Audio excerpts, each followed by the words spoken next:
I এদিকে I হুজুর, I হুজুর, এদিকে আমি সত্যি বলছি, সত্যি হুজুর। করে বল তুই আমার হুজুর, টাকা হুজুর, কোথায় রাখিস হুজুর, কোথায় রাখিস বিশ্বাস করুন, টাকা আমি আপনার কোনো টাকা আরে, চুরি করিনি, এই জায়গায় হুজুর। আবার কি হচ্ছে? হুজুর, বল, আমার আমি টাকা কোথায় আমি রাখিস? টাকা চুরি করিনি। হুজুর, আমি কোনো টাকা চুরি করিনি, হুজুর, বিশ্বাস করেন, আমি আবার কোনো মিছে টাকা কথা চুরি কইছিস করিনি, তুই হুজুর।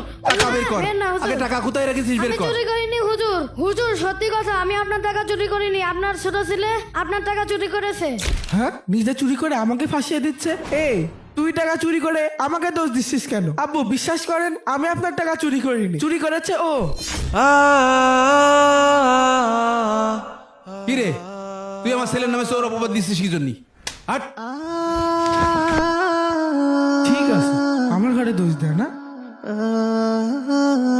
আপনি আমাকে বিনা দোষে মেরেছেন। আমি এক্ষুনি আমার কাকুকে ডেকে নিয়ে আসতেছি।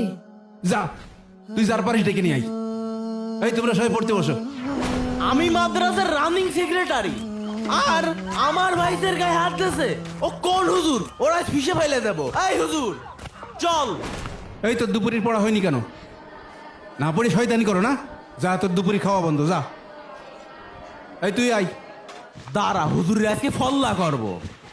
এই হুজুর, তুই আমার ভাইদের গায়ে হাত দিছিস কে? হ্যাঁ, এইটা কিরকম ব্যবহার হলো আমি এই জায়গার শিক্ষক আপনি আমার সাথে তুই তুকারি করছেন কেন তুই কিটা তা আমি পরে চিন্তা করছি, আগে কো আমার ভাইদের গায়ে হাত দিছিস কে? আপনার ভাতিজা টাকা চুরি করেছে তাই আমি মেরেছি তুই কি আমার ভাইদের টাকা চুরি করতে দেখেছিস? না আমি দেখিনি ছাত্ররা সাক্ষী দিয়েছে বাবা বাবা, ছাত্ররা সাক্ষী দিল আর তুই আমার ভাইকে ধরে মারলি? তোর হাত আমি ভেঙে ফেলে দেবো। ভাইজান কি হয়েছে? আপনি হাফেজ সাহেবের গায়ে হাত তুলতে যাচ্ছেন কেন? আপনার হাফেজ সাহেব আমার ভাইকে চোর অপবাদ দিয়েছে এবং মেরেছে পর্যন্ত। ও হয়তো ভুলে যাচ্ছে আমি মাদ্রাসার রানিং সেক্রেটারি। কি হাফেজ সাহেব, এটা আমি কি শুনছি? আমার টাকা চুরি হয়েছে ছাত্ররা সাক্ষী দিল ও টাকা চুরি করেছে তাই আমি ওরে মেরেছি ও যে টাকা চুরি করেছে আপনি কি এটা দেখেছেন? না আমি নিজ চোখে দেখিনি ছাত্ররা সাক্ষী দিল তাই আমি মারিছি এই দেখিস নি তো গায়ে হাত দিস কে? আচ্ছা আপনি শান্ত হন, এত উত্তেজিত হওয়ার কিছু নেই তো। আমি বিষয়টা দেখছি, মাদ্রাসায় সিসি ক্যামেরা আছে, কে টাকা চুরি করেছে সেটা আমি এখনই বের করে দিচ্ছি। এই রে, এবার তো ঝামেলা হয়ে যাবে না, যেভাবে হোক কিছু একটা করতেই হবে।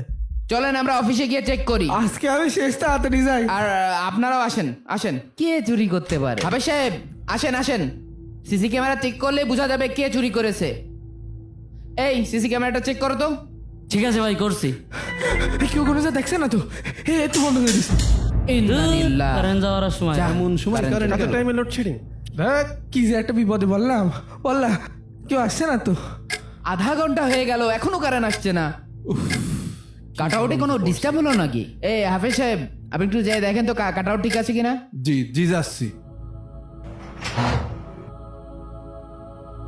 কিরে তুই এখানে কেন আব্বু, আমি কিছু করিনি আব্বু, আমি দাঁড়িয়ে দাঁড়িয়ে দেখছি। আর সুইচ বন্ধ কেন আব্বু, লাইনে মনে হয় কিছু সমস্যা আছে। আমি কিন্তু এসব কিছু করিনি আব্বু। এই কারেন্ট আলহামদুলিল্লাহ চলে গেছে।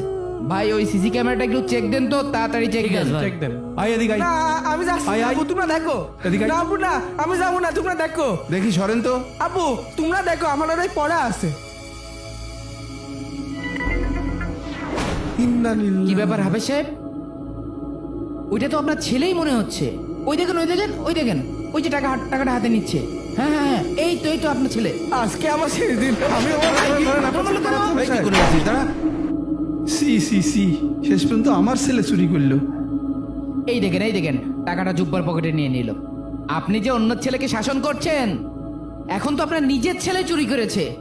চলেন অভিভাবককে জানাতে হবে। আসেন আসেন আসেন। দেখলেন তো হুজুর কিটা টাকা চুরি করেছে? আমার ভাইদের খামোখা চোর অপবাদ দিল, মারলো, কইলো না নাকি?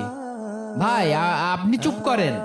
রাগ করা তো সম্পূর্ণ হারাম। আল্লাহ রসুল সাল্লাল্লাহু আলাইহি সাল্লাম বলছে তোমরা রাগ করো না, রাগ করো না, রাগ করো না। এইভাবে উনি 3 বার বলছেন। আর হাফেজ সাহেব আপনি যাচাই বাছাই ছাড়া একজন ছাত্রের গায়ে হাত তুলেছেন, এটা মোটেও ঠিক করেননি। হুজুর ওর ছেলেরা এই মুহূর্তে বরখাস্ত করেন। ভাই আপনি যার উপর রাগ দেখাচ্ছেন ভুলে যাবেন না, সে কিন্তু আপনার ভাতিজার শিক্ষক। আপনি যেমন আপনার ভাতিজার পিছনে পরিশ্রম করছেন, আর আপনার ভাতিজাকে মানুষ করার জন্য সেও কিন্তু দিনরাত পরিশ্রম করছে। হুজুর রাগের মাথায় আমি আপনাদের সাথে অনেক খারাপ ব্যবহার করে ফেলেছি, আপনারা দুজনেই আমাকে ক্ষমা করে দিয়েন। ভাই আর একটা কথা শোনেন, আমার জীবনে আমি অনেক ছাত্রকে দেখেছি নষ্ট হয়ে যেতে শুধুমাত্র শিক্ষকের সাথে খারাপ ব্যবহার করার কারণে। একজন শিক্ষকের দোয়ায় একটা ছাত্র যেমন অনেক বড় হতে পারে, তেমনি ভাবে শিক্ষকের বদদোয়ায় একটা ছাত্রর জীবন ধ্বংস হয়ে যেতে পারে। পূর্বের অভিভাবকরা তাদের সন্তান আমাদের কাছে দিয়ে বলতো, হুজুর আমার সন্তানকে আপনার কাছে দিয়ে গেলাম, তাকে মানুষের মতো মানুষ করার দায়িত্ব আপনার। হায় আফসোস, এখনকার অভিভাবকরা ছাত্রকে একটু ধমক দিলে শিক্ষককে মারতে চলে আসে, হুজুরকে মারতে চলে আসে।